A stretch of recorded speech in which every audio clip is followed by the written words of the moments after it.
আজকের যে ভিডিওটি করব সেটি খুবই দুঃখজনক এই কারণেই আমাদের পশ্চিমবঙ্গের মানুষগুলো একদম নষ্ট হয়ে গেছে।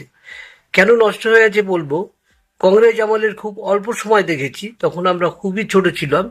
তারপরে সিপিএমকে দেখলাম, মার্ক্সবাদকে দেখলাম, তারা যা অত্যাচার করেছে গ্রামে গ্রামে অকল্পনীয়। এবং শহরে একটু চুপ করেছিল, কিন্তু গ্রামগুলো একদম ধ্বংস করে দিয়েছিল মেরে মেরে। এবার 15 বছর আমরা টিএমসিকে দেখছি, আর এনেছি আমরাই, কিন্তু আমি নিজে ভোট দিয়েছি। তা সেই টিএমসি হিন্দুদের ভোটটা পেয়েছে বেশি, হিন্দুদের ভোট পেয়ে হিন্দুদের পিছনেই লাগছে এই টিএমসি নেতা আমাদের মমতা দিদি। এটা খুব দুঃখজনক ঘটনা। কদিন আগেই বলেছে একটা সংখ্যা লোক আছে, তারা যদি খেপে যায় আপনারা কিছু করতে পারবেন। এ কি ধরনের ভাষা, কি ধরনের কথাবার্তা! এই কথা যদি বলে তাহলে আমরা কোথায় যাব? আমরা তো ওনাকে আইকন হিসেবেই যে দেখতে চাইছিলাম, যে ভারতবর্ষের প্রতিটি লোককে বিভিন্নভাবে শেল্টার দেবে। আমাদের পশ্চিমবঙ্গকে ভীষণভাবে ভালোবেসে সরকারের, সেন্ট্রাল গভর্নমেন্টকে সবসময় তার কাছে ডেকে নিয়ে তার কাছে এ কাজ আদায় করে নিয়ে আমাদের সেই কাজগুলো দেবে। সেখানে না বামপন্ড করে গেল বিরোধিতা, এরাও করছে বিরোধিতা। তাহলে কেন বাবা তোমরা সরকারে আছো এবং তোমরা যেসব কাণ্ড কারখানা করা শুরু করেছো ভাই, এখান থেকে তোমাদের মনে হয় এবার আর নিস্তার নেই। তবে একটা কথা বলবো, যারা বিরোধীতে রয়েছেন বিজেপি, হিন্দুদের কথা বলছেন, কিন্তু হিন্দুদের কথা বলেও কিন্তু আপনারা সেইভাবে আপনাদের সেন্ট্রালের আমাদের মোদী সরকার কিংবা তার সাথে অমিত শাহ, এরা কিন্তু সেইভাবে হিন্দুদের দেখছে না। এবং রেখা দিদি এসে আরও তো দেখছি নরম মনোভাব নিলে হবে না। এখানের একটা গোষ্ঠী আছে যারা মুসলিম বলে পরিচয় দেয়, আসলে মুসলিম ধর্ম এরকম খারাপ নয়। স্বার্থান্বেষী কিছু ব্যক্তি এই ধর্মটাকে নষ্ট করে দিয়েছে। আর তারা এই আমরা এত শান্তশিষ্ট বলে আমাদের পেয়ে বসে আছি। এই পেয়ে বসাটাই কিন্তু আমাদের কাল। আমাদেরও কিন্তু ওদের মতোই হতে হবে। যেমন চীন হয়েছে, চীনের একবারও ভুলেও মনে বলে না। ইটালি দেখামাত্র গুলির কথা বলেছে, সেখানেও একবারে তাদের কথা বলে না। নেপাল তারাও বলেছে দেখামাত্র গুলি, তারাও কিন্তু সেখানে আর তার কথা বলে না।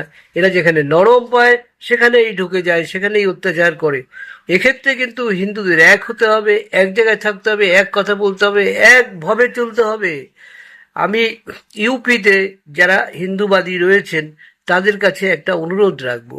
আপনাদের ইউপিতে আমি অনেক গ্রামে ঘুরেছি, ঘুরে দেখেছি যারা শিডিউল কাস্ট, যাদের হরিজন বলা হয়, তাদের ঘরে ঢুকতে দেওয়া হয় না, তাদের অস্পৃশ্য করে রাখা হয়েছে। কিন্তু তা না, তারা তো হিন্দু, তাদের সব কিছু আমাদের মতোই। তারা যদি হিন্দু হয় তাহলে তাদের কেন বাইরে রাখা হয়েছে? আর কিছু বদমাস কাস্ট হিন্দু রয়েছে, কিছু বদমাস, বারবার বলবো বদমাস কিছু কাস্ট হিন্দু রয়েছে, তারা এখনো নিজেকে পাওয়ার বলে আমার কথাই শেষ কথা এই বলে কাশ্মীরে কিন্তু লাথি খেয়ে এখানে ফিরে এসছে। এই ধরনের যারা কাস্ট হিন্দু রয়েছে, কিছু, সবাই নয়, তারা কিন্তু পেছনে এমন লাথি খেয়েছে, কিছু খুন করেছে, তারা এখন দিল্লিতে এসে বসে আছে। এই কাস্ট, এই ছোট জাত বড় জাত, এই বদমাশগুলো করে। আর কিছু আছে সাধু সন্ন্যাসী রয়েছে, এরাও কিন্তু করে। বাংলায় কিছু সাধু সন্ন্যাসী রয়েছে, তারা আগে জাতপাত চিন্তা করে। একই ধর্মের যখন আমরা গ্রহণ করি, তখন একই মন্ত্র যখন গ্রহণ করি, তখন তো আমরা সবাই এক। সেখানে তুমি কি জাত, ও কি জাত। কিছু সাধু সন্ন্যাসী রয়েছে, ইউপিতেও রয়েছে, এখানেও রয়েছে। সাধু সন্ন্যাসীরাও কাস্ট দেখে কথা বলে, কে কোন ধর্মের লোক সে দেখে কথা বলে। হিন্দুদের এই শেষ ভোট, হিন্দুদের এই শেষ ভোট, এই ভোটে যদি পশ্চিমবঙ্গে খাড়া হয়ে না দাঁড়াতে পারে, হিন্দুরা এক জায়গায় না ভোট দেয়, এখনো দেখছি এই টিএমসি করছে, সিপিএম করছে, এরা কেন এইভাবে ঘুরে বেড়াচ্ছে? আপনাদের কিন্তু ওই একই খাতায় ফেলবে এরা। দীপু দাসকে মেরেছে, তরুণকে মেরেছে, এরা কিন্তু আপনাকে সুযোগ পেলে আপনাকেও মারবে, আপনার কাছ থেকে ক্ষমতা দখল করে নেবে। নেওয়ার পরেই কিন্তু আপনাকে এমন ধোলাই দেবে, জীবনে আর বাড়তে পারবে না, তখন ওই ধর্ম গ্রহণ করতে হবে আপনাদের। তো এইরকম হিন্দু হয়ে লাভ কি? হয় হিন্দু হন, এক জায়গায় ভোট দিন, যারা হিন্দুর কথা বলে, হিন্দুর নিয়ে চলে, তাদের কথা বললে আপনার সেখানেই ভোট দিন। 15 বছর কেন রাখবেন? এই আমাদের যেসব সরকারগুলো যে আসবে তার কথাও বলছি, যে আছে এখন তার কথাই বলছি। এখন তৃণমূল সরকার আছে, একটি লোককে 3 বার 4 বার ট্রান্সফার করছে।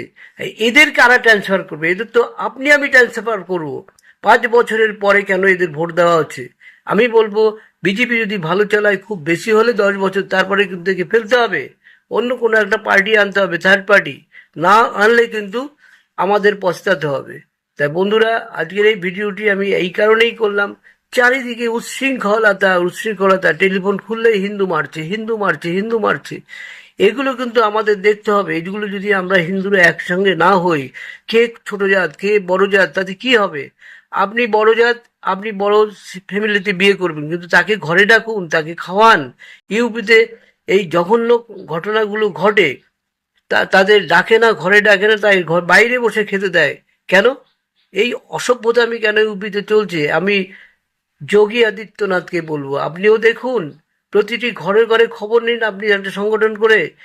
সবাই যেন এক জায়গায় কোনো অনুষ্ঠান হলে সবাই সবাইকে নিমন্ত্রণ করবে, সবাই আসবে, সবাই থাকবে, সবাই বলবে, সবাই খাবে, একসাথে বসবে। এইরকম যদি না করায়, এরা যদি একবার সরে যায় আপনাদের পাশ থেকে, এই সব হিন্দুরা, এরা কিন্তু 15% না 30% সারা ভারতবর্ষে, এরা যদি 5% সরে যায়, আপনাদের খুঁজে পাওয়া যাবে না। আর যারা বিজেপি করছেন তাদের মধ্যেও কিন্তু কিছু স্বার্থান্বেষী লোক রয়েছে, তারা যোগীর বিরোধিতা করছে, গ্রামে গ্রামে গিয়ে বিরোধিতা করছে, যাতে এসসি এসটি হরিজনরা খেপে যায়, তাদের ভোট না দেয়। বিজেপির মধ্যে থেকে বিজেপিরা এইসব করছে। তাই এখানে যোগী আদিত্যনাথকে বলবো, আপনি এটাকে দেখুন, গ্রামে গ্রামে এসসি এসটিদের কি চোখে দেখছে, এখনো কি চোখে দেখছে? এত অত্যাচার করছে চারিদিকে, তবু এদের লজ্জা নেই। এইসব হিন্দুগুলোর কোনো লজ্জাই নেই। এক জায়গায় ভোট দেবে না, এরা 10 জায়গায় ভোট দেবে। তা কেন রাজনীতিবিদরা আপনাকে দেখবে? হ্যাঁ, এরা তো ব্যবসা করতে নেমেছে। যার ভোট এক জায়গায় পাবে তাকেই, তার নামটা বেশি করবে। আপনারা 10 জন লোক 10 জায়গায় ভোট দিচ্ছে, তা হিন্দুদের কেন দেখবে?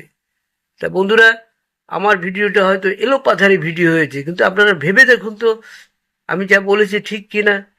আমি বলবো, যারা আমার এই ভিডিওটি একবার চোখে পড়বে, অবশ্যই একটু লাইক শেয়ার করে দেবেন, যাতে আদিত্যনাথের কাছে চলে যায়। কেন ওখানে একটা ঘৃণ্য চক্রান্ত চলছে আদিত্যনাথকে ফেলে দেওয়ার জন্য।